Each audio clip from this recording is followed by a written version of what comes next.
Hello students. तो चलिए आज एक नया पाठ पढ़ना शुरू करते हैं और उस पाठ का नाम है स्वराज्य की नींव। ये जो एकांकी है, एकांकी ये नाटक की तरह, नाटक के जैसे ही बिल्कुल एक छोटा सा अंश होता है। जैसे नाटक में 2 या 3 हिस्से होते हैं, वैसे एकांकी मतलब एक ही बार में वो शुरू होती है और ख़त्म होती है, उसमें बीच में ब्रेक नहीं होता। तो ये जो स्वराज की नींव ये एकांकी है, इसके एकांकीकार है विष्णु प्रभाकर जी। स्वराज की नींव ये एकांकी हमें रानी लक्ष्मीबाई, हम सभी परिचित है।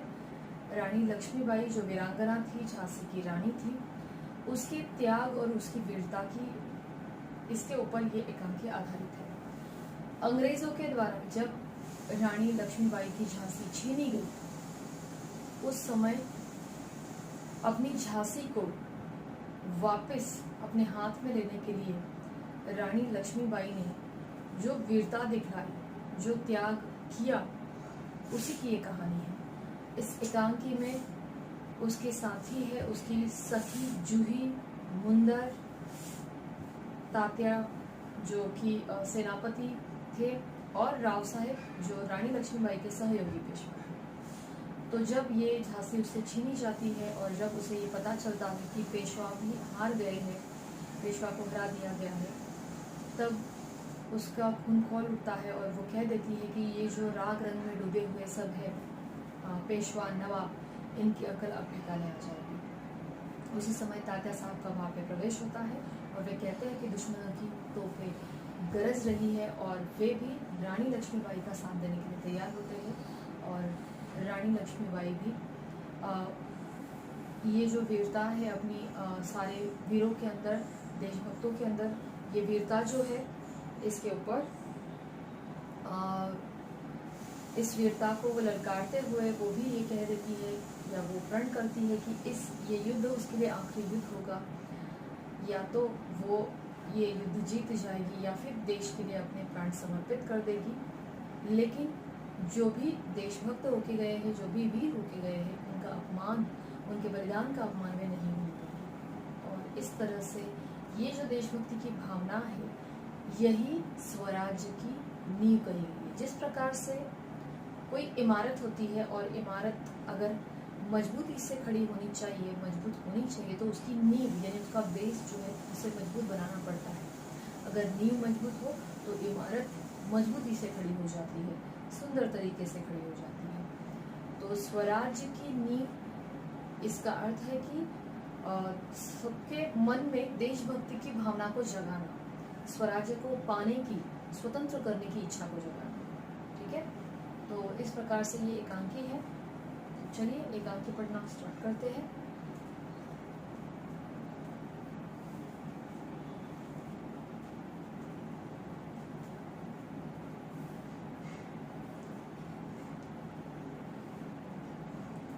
एकांकी का नाम है स्वराज्य की नींव और इसके एकांकीकार कौन है? श्री विष्णु प्रभाकर जी। तो चलिए एकांकी पढ़ना शुरू करते हैं।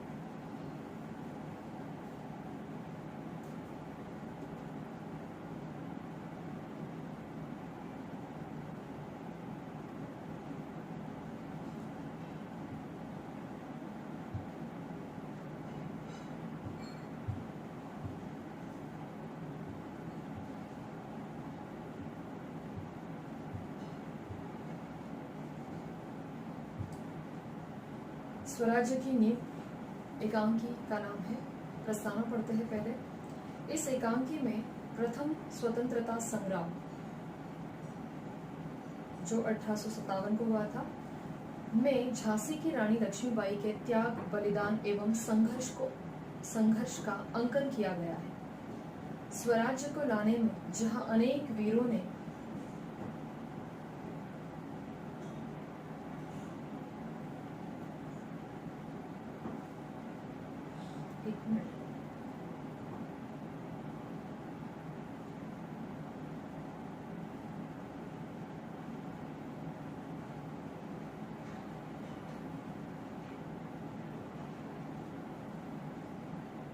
स्वराज को लाने में जहां अनेक वीरों ने अपने प्राणों की आहुति दी, वही स्वराज्य की नींव रखने में स्त्रियों की भी महत्वपूर्ण भूमिका रही है।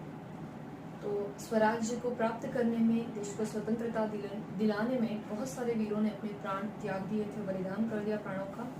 वहीं पर इसी स्वराज्य की नींव रखने के लिए स्त्रियों का भी योगदान रहा है, वीरांगनाओं का भी महत्वपूर्ण योगदान रहा। इस एकांगी नाटक के पात्र स्वराज्य की नींव के वे पत्थर है जिनके त्याग, तपस्या और बलिदान से स्वराज्य के भवन का निर्माण होना संभव हो सका। तो इस एकांगी के जो पात्र है वे भी स्वराज्य की नींव के मजबूत पत्थर हैं, जिसके कारण ये स्वराज्य के भवन का निर्माण हो सका। ये बलिदानी स्वराज्य भवन की नींव के पत्थर बनकर जनमानस में, यानी लोगों के मन में देश प्रेम और नव जागरण की भावना जगाने में अभी तक अपनी सार्थक भूमिका का निर्वाह करते चले आ रहे हैं। मतलब ये सिर्फ तभी की बात नहीं है, आज भी जब हम रानी लक्ष्मीबाई का नाम लेते हैं या उनकी ये सखिया जो है जूही, मुंदर या तात्या टोपे, इनके बारे में सुनते हैं तो देश प्रेम की भावना हमारे अंदर अपने आप ही जाग उठती है। और अभी भी ये सार्थक भूमिका निभाते चले आ रहे हैं देश प्रेम और नव जागरण की भावना जगाने में, और भविष्य में भी देश रक्षा की प्रेरणा देते रहेंगे।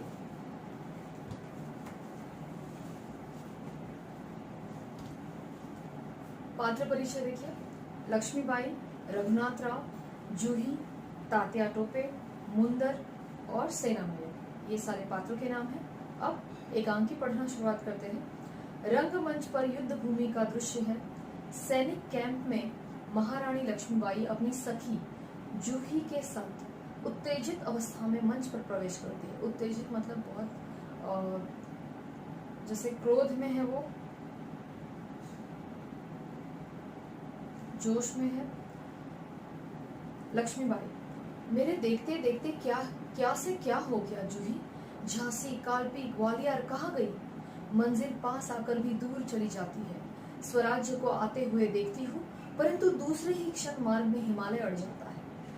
तो लक्ष्मीबाई अपनी उद्वेग भावना जो है वो प्रकट कर रही है कि जैसे जैसे मैं स्वराज को पास आते देखती हूँ, दूसरे ही क्षण में हिमालय अड़ जाता है, यानी कोई रुकावट आ जाती है। सारा आकाश धूम घटाओं से छाया हुआ है, मतलब सारी चारों ओर घटाए, काले बादल छाए हुए नजर आते हैं। प्रलय की भूमिका है, ऐसे लग रहा है प्रलय आने वाला है, विनाश होने वाला है। लेकिन राव साहब है कि ऐशो आराम में मशगूल है। राव साहब यानी उनके सहयोगी पेशवा। जूही, मैंने प्रतिज्ञा की थी कि मैं अपनी झांसी नहीं दूंगी, लेकिन झांसी हाथ से निकल गई जूही। तो यहाँ पर लक्ष्मीबाई के मन के दुखों के भाव, उद्वेग के भाव, क्रोध यहाँ पर प्रकट हो रहा है कि मैंने प्रतिज्ञा की थी मैं अपनी झांसी नहीं दूंगी, लेकिन झांसी मेरे हाथ से निकल गई जूही। नहीं, मैं अपनी झांसी नहीं दूंगी, मैं अकेली हूँ, लेकिन उसमें क्या, मैं अकेली ही झांसी लेकर रहूंगी। जूही, कौन कहता है आप अकेली है महारानी? आप तो गीता पढ़ती है, फिर यह निराशा कैसी? आप तो गीता पढ़ती है, गीता यानी भगवत गीता, फिर यह आप निराशा कैसे आपके मन में? लक्ष्मीबाई, मैं निराश नहीं हूँ, मैं जानती हूँ कि मैं झांसी लेकर रहूंगी। जानती हूँ उस दिन बाबा गंगादास ने क्या कहा था? लक्ष्मीबाई जूही से पूछ रही है, जानती हो उस दिन बाबा गंगादास ने क्या कहा था? उन्होंने मुझसे कहा था, जब तक हमारे समाज में ऊंच नीच का भेदभाव मिट नहीं जाता तब तक स्वराज्य नहीं मिल सकता। यानी जब तक ये भेदभाव हमारे स्वराज में चल रहा है, हमें स्वराज नहीं मिल सकता। वह मिल सकता है केवल सेवा, तपस्या और बलिदान से। क्योंकि ये ऊंच नीच का जो भेदभाव था हमारे अंदर, हमारे देश में, उसका फायदा अंग्रेज सरकार, ब्रिटिश सरकार उठाते थे और आपस में झगड़ा लगाते थे हमारे बीच में। और इसीलिए जब आपस में हम झगड़ते बैठते थे तो फिर एकता बनी नहीं रहती थी, और एकता नहीं रहेगी तो कहाँ से लड़ पाएंगे, बराबर। तो स्वराज्य किससे मिल सकता है? अंडरलाइन करो, सेवा, तपस्या और बलिदान से। तपस्या यानी एक साधना, लगन से एक चीज के लिए प्रयत्न करना। जूही, लेकिन महारानी, उन्होंने यह भी तो कहा था कि स्वराज्य प्राप्ति से बढ़कर है स्वराज्य की स्थापना के लिए भूमि तैयार करना, स्वराज्य की नींव का पत्थर बनना। तो जूही क्या कहती है? महारानी, उन्होंने तो यह भी कहा था, बाबा गंगादास ने, कि स्वराज्य प्राप्ति के लिए सबसे बढ़कर है अच्छी भूमि तैयार करना। अच्छी भूमि तैयार करना, जैसे एक इमारत तैयार करने के लिए अच्छी भूमि ढूंढनी पड़ती है, फिर उसके नींव में मजबूत पत्थर रखने पड़ते हैं ताकि किसी भी प्रकार से उसकी नींव कमजोर ना पड़े। तो बिल्कुल उसी प्रकार से स्वराज्य प्राप्ति के लिए भूमि तैयार करना यानी लोगों को जागृत करना, लोगों के अंदर देश सेवा की भावना, देश प्रेम की भावना को जगाना, और फिर स्वराज के नींव का पत्थर बनना, और फिर खुद उस नींव का मजबूत पत्थर बनना, यानी स्वराज्य के लिए सब कुछ अपना त्यागने के लिए तैयार रहना, ताकि उसी नींव पर जो बाकी आने वाले पीढ़ियां है या बाकी के जन है उसी भावना का अनुकरण करें और स्वराज्य की इमारत खड़ी हो जाए। और यह पत्थर बनना हमारा अधिकार है। तो नींव का पत्थर बनना और यह पत्थर बनना हमारा अधिकार है। और यहाँ पर जूही कहती है कि हम इमारत नहीं खड़ी कर सकते, इमारत का हिस्सा नहीं बन सकते, लेकिन नींव का मजबूत पत्थर तो जरूर बन सकते हैं। इस पर लक्ष्मीबाई क्या कहती है, शाबाश मेरे कर्नल, तुम लोगों से मुझे यही आशा है। जिस स्वराज की नींव तुम जैसे वीरांगनाएं बनने जा रही है वह निश्चय ही महान होगा। पर मुझे दुख इस बात का है कि हमारे पास तात्या जैसे सेनापति हैं, फिर भी हमारे सेना में अनुशासन नहीं है। हमारे पास ग्वालियर का किला है, फिर भी हम कुछ नहीं कर पा रहे हैं। जानती हो क्यों? अनुशासन का अर्थ होता है डिसिप्लिन, यानी हमारे पास तात्या टोपे जैसे सेनापति है, फिर भी हमारे सेना में डिसिप्लिन नहीं है। हमारे पास ग्वालियर का किला है, फिर भी हम कुछ नहीं कर सकते। जानती हो क्यों? जूही, जानती हूँ महारानी, हम विलासिता में डूब गए हैं। तभी मुंदर का प्रवेश होता है। मुंदर दूसरी सखी है लक्ष्मीबाई की। विलासिता यानी राग रंग, नाच गाना वगैरह, ठीक है। तो हम कुछ भी क्यों नहीं कर पा रहे? क्योंकि हम विलासिता में, राग रंग में डूबे हुए हैं। मुंदर, कौन कहता है हम विलासिता में डूब गए हैं? विलासिता में डूबे हैं राव साहब, बांदा के नवाब और सेनापति तात्या। तो मुंदर प्रवेश करती है, ये सुनती है कि हम विलासिता में डूब गए, इसलिए वो टोकती है कि हम नहीं डूबे हैं। राग रंग में कौन डूबे हैं? राव साहब, जो कि लक्ष्मीबाई के सहयोगी पेशवा है, बांदा के नवाब और सेनापति तात्या। जूही, नहीं मुंदर, सेनापति नहीं, यानी सेनापति तात्या टोपे नहीं, वे विलासिता में नहीं डूबे। मुंदर मुस्कुराती हुई, ओह समझी, तुम तो उसका पक्ष लोगी ही, तुम तो तात्या का पक्ष लोगी ही। ऐसा वो क्यों कहती है? क्योंकि जूही तात्या टोपे जी की प्रेमी है। जूही दृढ़ता से, मैं उसका पक्ष नहीं लेती, लेकिन जो तथ्य है उसे छुपाया नहीं जा सकता। तथ्य यानी सत्य, कि मैं उनका पक्ष नहीं ले रही हूँ, लेकिन जो सत्य है वो छुपाया नहीं जा सकता। तात्या राव साहब को अपने तन मन का स्वामी मानते हैं। तात्या टोपे राव साहब जो पेशवा है उन्हें अपने तन मन का स्वामी, मालिक मानते हैं, इसलिए उनके हर आज्ञा का पालन करते हैं। मुंदर, और तुम उनको अपना स्वामी मानती हो? उनको मतलब तात्या टोपे को। हाँ, मैं उनको अपना स्वामी मानती हूँ। जूही क्या कहती है? हाँ, मैं उनको अपना स्वामी मानती हूँ और मानती रहूंगी, लेकिन उनसे भी बढ़कर मैं महारानी को अपना स्वामी मानती हूँ, यानी लक्ष्मीबाई को, और महारानी से भी बढ़कर मैं अपने देश को अपना स्वामी मानती हूँ। देश के लिए मैं तात्या को भी ठुकरा सकती हूँ, ठुकरा चुकी हूँ, और वो अपने देश को इम्पोर्टेंस देती है। वो क्या कहती है कि मेरे लिए मेरे स्वामी उनसे, यानी तात्या टोपे से ज्यादा बड़ा स्वामी मेरे लिए मेरी महारानी लक्ष्मीबाई, और महारानी से बढ़कर मैं किसे अपना स्वामी मानती हूँ? मेरे देश के लिए, और देश के लिए मैं सभी को ठुकरा सकती हूँ। मुंदर, जूही तू तो नाराज हो गई। मैं तो केवल इतना कहना चाहती हूँ कि तू उन्हें रोकती क्यों नहीं? उन्हें मतलब तात्या टोपे। तो लक्ष्मीबाई अब दोनों के वार्तालाप में बीच में बोलती है, जूही ने उन्हें रोका है मुंदर। जब राव साहब के कहने पर तात्या ने इसे नाचने को कहा तो इसने बुरी तरह से दुत्कार दिया था। यानी राव साहब ने तात्या को आज्ञा दी थी कि जूही को नाचने के लिए कहे, तो जूही ने बिल्कुल कठोर शब्दों में दुत्कार दिया, यानी मना कर दिया। जूही, हाँ रानी, मैं स्वराज के लिए नाच सकती हूँ, परंतु विलासिता में डूबने के लिए अपनी कला को किसी के सामने गले की फांसी नहीं बना सकती। यानी अपने देश के लिए मैं जितना चाहे नाच सकती हूँ, लेकिन किसी के राग रंग के शौक के लिए, नाच गाने के शौक के लिए मैं अपनी कला का प्रदर्शन नहीं कर सकती। ऐसा कहने वाले को मैं ठोकर मार सकती हूँ। लक्ष्मीबाई, ठोकर ही तो नहीं मार सकती जूही, अगर ठोकर मार कर उनकी मदहोशी दूर कर सकते तो बात ही क्या थी। अगर उन्हें ठोकर मारकर उनका ये जो विलासितापन जो है, अगर इसे हम दूर कर सकते थे, नष्ट कर सकते तो कर सकते थे, तो क्या बात थी। जूही, बाई साहब मुझे आज्ञा दीजिए, मैं ठोकर मारने को तैयार हूँ। और मैं भी तैयार हूँ बाई साहब, मुंदर भी कहती है। चलो हम सब मिलकर उनकी नींद हराम कर दें। लक्ष्मीबाई, नहीं मुंदर नहीं, अब तो दुश्मन की ठोकर ही उनको उस नींद से जगा सकती है। जूही, तू अगर तात्या को खोज सके तो तुरंत उन्हें यहाँ आने के लिए कह। जूही, खोज क्यों नहीं सकती? आपकी आज्ञा होने पर मैं उन्हें पाताल से भी खींच कर ला सकती हूँ। अगर आपकी आज्ञा है तो मैं उनको पाताल से भी लेकर आ सकती हूँ। तभी वहां पर रघुनाथ राव का तेजी से प्रवेश होता है। रघुनाथ राव, महारानी आपने सुना? क्या रघुनाथ? महारानी, जनरल रोज की सेना ने मुरार में पेशवा की सेना को हरा दिया। मुरार में पेशवा की सेना को हरा दिया। किसने? जनरल रोज ने। क्या पेशवा की सेना हार गई? जूही ने पूछा। लक्ष्मीबाई, पेशवा की सेना हार गई, ये अच्छा ही हुआ। अब पेशवा की आंखें खुलेगी। मतलब पेशवा जो राग रंग में, विलासीपन में डूबे हुए हैं ना, अब उनकी सेना हार गई ना, अभी उनकी अकल ठिकाने आ जाएगी, उनकी आंखें खुलेगी। रघुनाथ, अपनी सेना को तैयार होने की आज्ञा दो। रोज ग्वालियर का किला नहीं ले सकेगा, क्योंकि रानी जो है ये ग्वालियर के किले में है। वो क्या कहती है कि ग्वालियर का किला किसी भी हालत में उसे नहीं मिलेगा। रघुनाथ राव, मैं जानता हूँ वह कभी नहीं ले सकेगा। मैं अभी सेना को कूच के लिए तैयार करता हूँ। कूच यानी आक्रमण के लिए। और जूही, तुम भी जाओ सहसा बाहर देखकर। लेकिन ठहरो, शायद सेनापति तात्या इधर ही आ रहे हैं। जूही, बाहर देखकर। जी हाँ, ये तो सरदार तात्या ही है।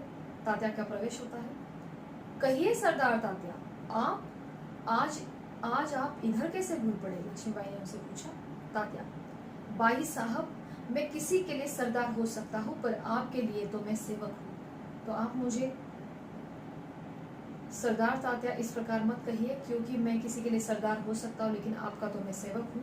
लक्ष्मीबाई व्यंग से, इतने बड़े सेनापति का इस प्रकार एक नारी के सामने झुकते लज्जा नहीं आती?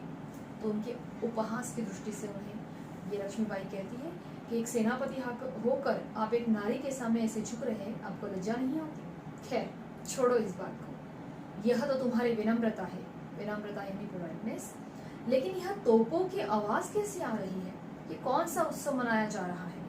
शायद चाटुकारों में जागीर बांटना अभी खत्म नहीं हुआ है। चाटुकार यानी चापलूसी करने वाले जो मंत्री अधिकारी होते हैं, वे जागीर यानी जमीन।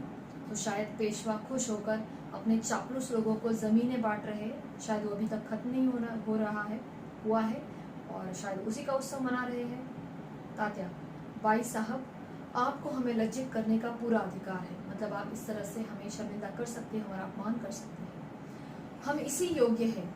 लेकिन जो कुछ हो रहा है वह आप जानती हैं, लेकिन जो भी हो रहा है आप जानती हैं। शायद ब्रह्मभोज के उपलक्ष्य में ये तोपे चल रही है। किस उपलक्ष्य में? ब्रह्मभोज। श्रीखंड और लड्डुओं के लिए घी शक्कर की कमी तो नहीं पड़ी? तो ब्रह्मभोज जो चल रहा है, ब्राह्मण भोज, उसके लिए ये तोपे चल रही है। कहीं वो भोजन में श्रीखंड और लड्डू कम तो नहीं पड़े? उसमें घी शक्कर कम तो नहीं पड़ी? जूही, सरकार, इन्हें इस बार माफ कर दीजिए। इन्हें मतलब तात्या। तू कहती है तो अच्छा, तू कहती है तो ठीक है। लेकिन तभी मुंदर का प्रवेश होता है। मुंदर, सरकार, सेना तैयार है।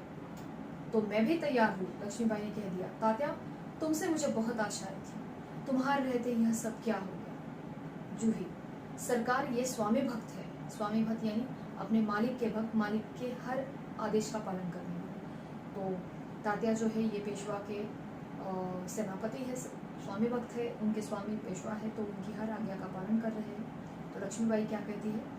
लेकिन आज हमें देशभक्तों की आवश्यकता है, स्वामी भक्तों की नहीं। खैर, अब भी कुछ नहीं बिगड़ा, अब भी बहुत कुछ किया जा सकता है। तात्या, इसीलिए तो आया हूँ बाई साहब, आप जो कहेगी मैं वही करूँगा। तो जाओ, तलवार संभाल लो। लक्ष्मीबाई कहती है। तो जाइए, तलवार लेके आइए। नुपुरों की झंकार के स्थान पर तोपों की गर्जन होने दो। नुपुर के झंकार अभी तक आप सुन रहे थे, नुपुर यानी पायल, पायल की झंकार आवाज आप सुन रहे थे। अब तोपों की गर्जना होने दो। भूल जाओ ये राग रंग नाच गाना, याद रखो, हमें स्वराज्य लेना है, हमें रणभूमि में मौत से जूझना है, मौत से लड़ना है। भूल जाइए ये राग रंग। तात्या, महारानी आपकी जय हो, मैं युद्ध के लिए तैयार होकर आया हूँ। लक्ष्मीबाई, जानती हूँ, लेकिन सेनापति, इस बार यह याद रखना कि यदि दुर्भाग्य से विजय ना मिल सकी तो तुम्हें सेना और सामग्री दोनों को दुश्मन के घेरे से निकाल कर ले जाना है। कि अगर इस बार दुर्भाग्य से हमें विजय नहीं मिली, हम जीत नहीं पाए, तो सेना और सारी सेना की सामग्री यानी सारे साधन, जितना सामान है वो सब दोनों को दुश्मनों के घेरे से निकालकर तुम्हें ले जाना है, अगर हम जीत नहीं पाए तो। तात्या, जी ऐसा ही होगा। तात्या, मेरा मन कहता है कि यह मेरे जीवन का अंतिम युद्ध है, ये आखिरी युद्ध में करने जा रही हूँ। जीत हो या हार हो, मुझे किसी बात की चिंता नहीं है। चिंता केवल इस बात की है कि हमारी वीरता कहीं कलंकित ना हो जाए। यानी ये जो वीरता है, हमारे पहले भी जो वीरों ने अपने प्राण बलिदान किए हैं, कहीं ये वीरता कलंकित ना हो जाए। बाई साहब, वीरता आपको पाकर धन्य हुई है, धन्य है। आपके रहते कलंक हमारी छाया को भी नहीं छू सकेगा। आज्ञा दीजिए। प्रणाम। लक्ष्मीबाई, प्रणाम तात्या, मैं सीधी युद्ध भूमि में ही जा रही हूँ, देर ना लगाना। तात्या चला जाता है। मुंदर, सरकार, आज मैं आपके साथ रहूंगी, जूही, और मैं तोपखाना संभालूंगी। मैं क्या संभालूंगी? तोपखाना। और मुंदर किसके साथ जाएगी? लक्ष्मीबाई के साथ। लक्ष्मीबाई, और हम सब मिलकर या तो स्वराज्य प्राप्ति करेंगे या फिर स्वराज्य के नींव का पत्थर बनेंगे। या तो हम स्वराज्य प्राप्त करके रहेंगे या फिर इस स्वराज्य की इमारत के नींव का मजबूत पत्थर बनेंगे। हर हर महादेव। युद्ध की गर्जना करती है और लड़ने के लिए लक्ष्मीबाई अपने साथियों के साथ, सेना के साथ चली जाती है। सभी मिलकर यही उद्घोष करते हैं, हर हर महादेव। प्रकाश धुंधलाने लगता है, धीरे धीरे शांति छा जाती है, प्रकाश फिर उभरने लगता है और पृष्ठभूमि में गीता पाठ के स्वर उभरते हैं। ठीक है, तो इस प्रकार से ये बहुत ही सुंदर पाठ है जो हमने पूर्ण कर दिया है। पाठ आपको समझ में आ ही गया होगा। पाठ फिर से एक बार एकांकी अच्छे से पढ़नी है, उसमें अगर कोई डाउट्स है तो उसे मार्क करके रखना है। शब्दार्थ लर्न करने हैं, और अगर कुछ डाउट्स है तो हमारे जूम लाइव सेशन में आप अपने डाउट्स पूछ सकते हैं। ठीक है, अब कुछ प्रश्न देखते हैं हम।